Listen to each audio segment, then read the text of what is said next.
Alors, c'est que la première chose, c'est de souhaiter à tous mon ramadan. Pendant cette année 2026, c'était vraiment intéressant parce que pour nous les chrétiens, que nous sommes dans l'état de carême, qui nous prépare pour nos fêtes de Pâques et les ramadans musulmans, nous avons commencé exactement les mêmes jours. Nous étions en train de commencer notre temps de carême le mercredi de décembre, au moment que nous commençons à écouter le canon qui est marqué le ramadan. Et c'est très important parce que c'est un moment dans lequel on peut offrir à notre société marocaine, tellement plurielle, une belle occasion pour la rencontre et pour la contemplation. Pour les musulmans, nous souhaitons un ramadan béni, rempli de paix, de générosité, de croissance spirituelle, de joie partagée, et que ce temps sacré partagé entre nous et vous nourrisse justement notre fraternité, notre respect mutuel et la paix entre nous sur le regard de Dieu. Ce qui m'avait proposé de parler avec vous, c'est un peu cette histoire séculaire du dialogue interreligieux et diplomatique entre la Sanchez et le Maroc, que c'est quelque chose de vraiment important que nous tenons vraiment à cœur, parce que notre présence de franciscains ici au Maroc, en tant que frères franciscains, nous sommes ici depuis déjà 8 siècles, et c'est vraiment important de comment ces relations entre le Maroc et la Sanchez, entre le royaume du Maroc et Sa Majesté le roi, l'ami de Moumini, mais Sa Sainteté le pape, s'est marqué, revêtu tout au long de ces périodes avec une grande dimension de fraternité. Si nous arrivons dans le XIe siècle, en 1187, nous trouvons comment déjà les papes, à l'époque, Clément III, observent une première reconnaissance morale très importante sur le Maroc. Le Maghreb n'était pas à l'époque une terre inconnue pour Rome, mais au contraire, il y avait déjà des ambassadeurs, des délégués pontifices et un réseau d'échanges vraiment important. C'était sur les périodes des Mérinides, nous parlons du 3e, 13e et 14e siècle, où la relation entre la Sanchez et le Maroc commence à se structurer, pour arriver à une renaissance à partir de 1492, quand les contextes changent et les papes commencent à tenir compte d'une manière vraiment importante et stratégique cette présence et ces relations entre la Sanchez et le Maroc. C'est une période moderne, nous arrivons à 1500, à 1600, quand le Maroc cherche de se contourner, s'encercler de ses amis, alors à l'époque, le royaume du Nord, la péninsule ibérique, et toutes ces alliances commerciales comment favorisent pas seulement une relation culturelle, économique, mais aussi interreligieuse.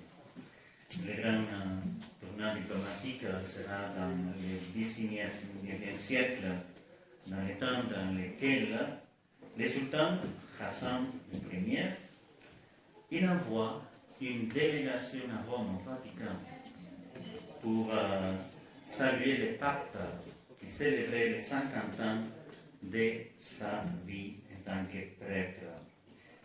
Et qu'est-ce qu'il fait le roi Hassan? Il cherche un frère franciscain comme nous,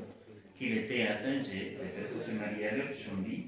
qui va accompagner cette délégation du sultan à Rome.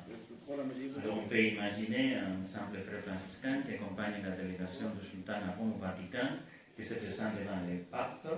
Les frères parlaient en latin et faisaient l'interprétation du Darija qui parlait la délégation du sultan ou latin qui ont parlé au Vatican. Et c'était vraiment intéressant parce qu'après plusieurs rencontres, le roi Hassan Ier, quand il parlait au frère José Maria Lerchundi, il parlait en disant qui est un grand ami, qui est mon ami du cœur. Nous parlons de l'année 1888. Et c'était vraiment surprenant de comment là au Vatican, tout le monde était surpris quand ils ont vu que la délégation du Maroc arrivait accompagnée d'un frère franciscain. Après, il arrive la période de l'indépendance, les moments dans lesquels, en 1985, le pape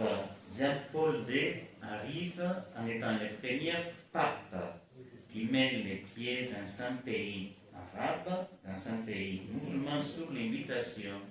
du roi Hassan II. Et il disait lui-même qu'il venait parce que c'était le roi qui l'avait invité. Et quand lui, il avait demandé au roi, mais pourquoi Majesté, vous voulez que moi, le pape, que moi je suis le responsable, le chef des chrétiens, qu'est-ce que moi je vais faire au Maroc? Et Sa Majesté le roi Hassan II lui disait, mais vous êtes habitué à parler aux jeunes, là vous pouvez aussi rencontrer et parler à nos jeunes des valeurs qui sont communes pour les musulmans et les chrétiens. Ça serait après, il y a quelques années, en 2019, quand le pape François visite le Maroc sur la devise Serviteur d'espérance, avec ces rencontres historiques où le roi et le pape à Rabat, devant la cour Hassan, ils ont fait un discours magnifique d'ouverture au dialogue, d'ouverture à la rencontre. Pour Sa Majesté le roi disait devant le pape à toute la population du Maroc, nous devons passer, progresser, passer de la tolérance vers la connaissance mutuelle, pour grandir en tant que frères dans les mêmes valeurs. Un dialogue qui devient alors interreligieux, mais un dialogue interreligieux à partir de la fraternité, avec toutes ces questions communes qui nous inquiètent, qui nous interrogent à tous, le dialogue interreligieux, la question migratoire, les soutiens aussi des minorités, que Sa Majesté le roi tient vraiment à cœur, qui met toute la dimension vraiment importante de la construction d'un monde de fraternité et de paix, que nous voyons encore aujourd'hui tellement nécessaire. Une communauté catholique ici au Maroc, et même si c'est petit, si c'est simple, c'est vraiment une communauté, on peut dire, avec une présence citoyenne, avec un cadre légal séculaire, mais toujours avec une grande liberté de culte, une spiritualité importante de la présence, très ouverte vers des valeurs importantes et communes, vers la promotion de la paix, de la justice, de l'éducation, l'enseignement et l'engagement social au service des plus vulnérables, de la question migratoire, ce principe de gratuité. Par exemple, ici à Marrakech, nous sommes heureux de pouvoir être au service de la population du Maroc, ici de Marrakech, à travers notre projet de la Caritas Marrakech, au service des migrants, au service des pauvres, au service aussi des victimes des tremblements de terre. Pour conclure, que retenir de ces temps d'histoire et de relations?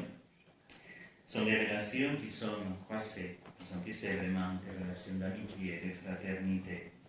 qui font vraiment aux chrétiens et à nous, les frères franciscains, que nous arrivons ici, de nous sentir toujours vite, accueillis, aimés, respectés. Merci beaucoup. Ramadan.